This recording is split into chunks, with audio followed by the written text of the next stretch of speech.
ठग बहराम का नाम इतिहास के सबसे खतरनाक सीरियल किलर्स में दर्ज है, जिसने 1790 से 1840 के बीच लगभग 931 लोगों की हत्या की। बहराम ठगों के कुख्यात समूह से जुड़ा हुआ था, जो लूटपाट के उद्देश्य से निर्दोष यात्रियों की हत्याएं करते थे।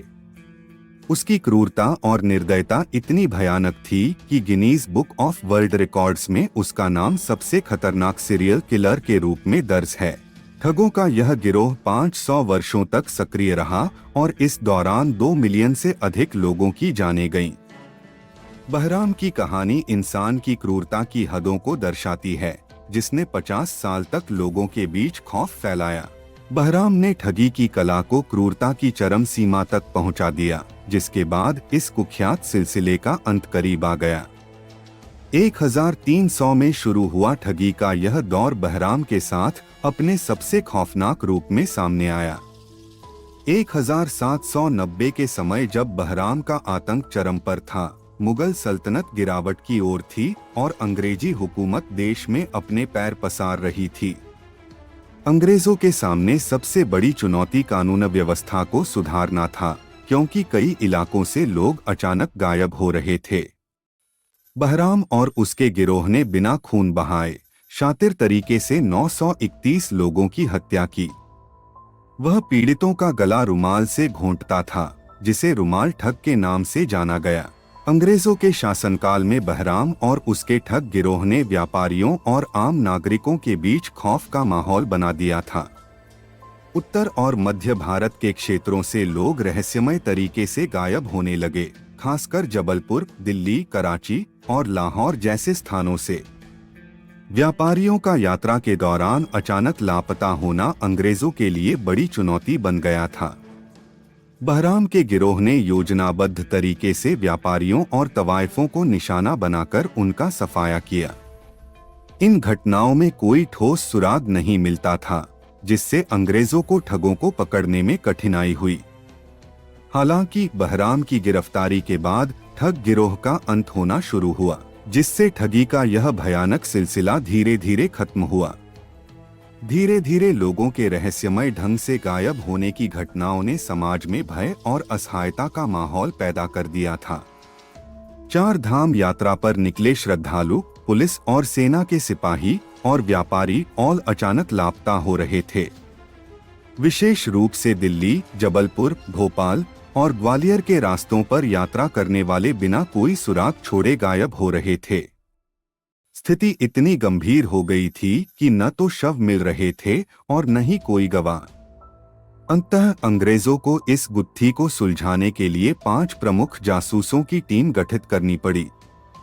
परंतु रहस्य और गहराया जब ये जासूस भी लापता हो गए, इससे यह स्पष्ट हो गया कि मामला साधारण ठगी का नहीं, बल्कि एक अजीब और खतरनाक गिरोह का था। लोगों के लगातार गायब होने और जांचकर्ताओं के न लौटने के बाद अंग्रेजों को यह समझ आया कि वे एक बेहद संगठित और खतरनाक गिरोह का सामना कर रहे थे। इन घटनाओं की रहस्यमय प्रकृति ने अंग्रेजी हुकूमत को भी हिला दिया। यह साफ था कि यह कोई साधारण आपराधिक गतिविधि नहीं थी, बल्कि इसमें अजीब और खतरनाक रणनीतियां शामिल थीं, जिससे कोई सुराग नहीं मिलता था। 1790 से शुरू हुआ यह सिलसिला 1809 तक जारी रहा और व्यापारियों, सैनिकों के गायब होने से व्यापार ठप पड़ने लगा। अंततः अंग्रेजों ने कैप्टन विलियम स्लीमैन को इंग्लैंड से बुलाने का फैसला किया। स्लीमैन को भारत भेजा गया ताकि वे इन रहस्यमय ठगों का पता लगाकर इस भयावह स्थिति से निपट सकें। कैप्टन विलियम स्लीमैन को ठगों के कुख्यात गिरोह को पकड़ने की जिम्मेदारी सौंपी गई। अंग्रेजी हुकूमत ने 1809 में ठगी और डकैती विभाग की स्थापना की, जिसका मकसद ठगों का सफाया करना था। स्लीमैन ने विभाग की कमान संभाली और ठगों की गहरी जांच पड़ताल शुरू की। उन्होंने ठगों की गतिविधियों का विश्लेषण करने के लिए गुप्तचर और जासूसों की एक टीम बनाई। धीरे धीरे ठगों का नेटवर्क उजागर होने लगा और अंग्रेजों ने संगठित तरीके से इन अपराधियों का मुकाबला किया। स्लीमैन ने जबलपुर को अपना मुख्यालय चुना क्योंकि यह क्षेत्र ठगों की गतिविधियों का प्रमुख केंद्र था। उनके प्रयासों ने ठगों के लंबे आतंक को खत्म करने की दिशा में एक निर्णायक कदम रखा। कैप्टन स्लीमैन ने ठगों का सामना करने के लिए सबसे पहले जबलपुर और ग्वालियर को अपने अभियान का केंद्र बनाया, क्योंकि ये मार्ग उत्तर और मध्य भारत के बीच मुख्य संपर्क थे। इन रास्तों पर घने जंगलों का फायदा उठाकर ठग यात्रियों को अचानक घेर लेते थे। स्लीमैन ने ठगों की इस रणनीति को तोड़ने के लिए सड़कों के किनारे मौजूद जंगलों को साफ कराने का आदेश दिया, जिससे ठगों के छिपने और हमला करने की संभावना कम हो गई। इसके बाद उन्होंने ठगों के नेटवर्क पर गहन निगरानी शुरू की और जासूसों की एक टीम गठित की, जिन्हें गिरोह की गतिविधियों का पता लगाने का काम सौंपा गया। स्लीमैन की इस योजना से ठगों का आतंक धीरे धीरे कमजोर पड़ने लगा। कैप्टन स्लीमैन ठगों के बारे में ठोस जानकारी जुटाने में काफी संघर्ष कर रहे थे, लेकिन धीरे धीरे मुखबिरों और गवाहों से प्राप्त जानकारियों से एक बड़ी तस्वीर बनने लगी। आखिरकार उन्हें पता चला कि यह लगभग 200 सदस्यों वाला एक बड़ा गिरोह था, जिसका नेतृत्व बहराम नामक खतरनाक ठग कर रहा था। बहराम का जन्म 1765 में जबलपुर के पास हुआ था और बचपन में वह सामान्य लड़के की तरह था। 16 से 17 साल की उम्र में उसकी मुलाकात सैयद आमिर अली से हुई, जो ठगों का प्रभावशाली लीडर था। आमिर अली ने बहराम को ठगी की दुनिया से परिचित कराया और जल्द ही बहराम ठगों का सबसे बड़ा और बेरहम नेता बन गया, जिसने ठगी की कला में महारत हासिल कर ली। बहराम की मुख्य गतिविधि व्यापारियों और यात्रियों को लूटना और हत्या करना थी। उसने सैयद आमिर अली के साथ मिलकर ठगी की शुरुआत की। पहले छोटे कारवां लूटे और धीरे धीरे बड़ी वारदातें करने लगे। बहराम की सबसे पहली बड़ी साजिश ब्रिटिश अफसर की बेटी डॉली को अपने गिरोह में शामिल करना था। डॉली अपने आकर्षण से व्यापारियों और अधिकारियों को फंसाती और जब वे बेपरवाह होते, बहराम और उसका गिरोह उन पर हमला कर देता। लूटपाट के बाद उनकी हत्या कर दी जाती। इस योजना से बहराम और अली ने आतंक फैलाया। हालांकि बाद में डॉली ने गिरोह से नाता तोड़ लिया, लेकिन बहराम और अली ने अपना आपराधिक नेटवर्क और संगठित कर लिया। बहराम का गिरोह लगभग 200 ठगों का एक सुनियोजित और संगठित समूह था। वे व्यापारियों का भेष बनाकर अपने शिकार के साथ सफर करते, धीरे धीरे उनका विश्वास जीतते और सही मौके पर हमला करते थे। उनका तरीका बेहद चालाक था। वे यात्रियों से घुल मिल जाते और खुद को भी व्यापारी बताकर उनके साथ यात्रा करते। बहराम के साथी पहले से रास्ते में आगे तैनात रहते, ताकि हमला सही जगह और समय पर किया जा सके। व्यापारियों को भरोसे में लेकर वे बिना शक के उन्हें लूटते और उनकी हत्या कर देते थे। उनका यह व्यवस्थित तरीका उन्हें खतरनाक और निर्दयी ठगों के रूप में स्थापित करता था, जिसने पूरे क्षेत्र में आतंक फैला दिया था। बहराम का गिरोह एक सुनियोजित और बर्बर तरीके से हमला करता था। वे हमेशा यह सुनिश्चित करते थे कि उनके पास शिकार के बराबर संख्या में ठग हों। जब तक उन्हें विश्वास नहीं होता कि वे पर्याप्त मजबूत हैं, तब तक वे हमला नहीं करते थे। उनके हमले का तरीका न केवल कारगर था, बल्कि अत्यंत खतरनाक भी। शिकार करने के समय हर 3 ठगों को एक व्यक्ति को मारने की जिम्मेदारी दी जाती थी। एक ठग शिकार का हाथ पकड़ता, दूसरा पैर और तीसरा अपने पीले रुमाल से गला घोट देता। यह रुमाल बहराम की पहचान बन चुका था और हर मर्डर में इसका इस्तेमाल किया जाता था।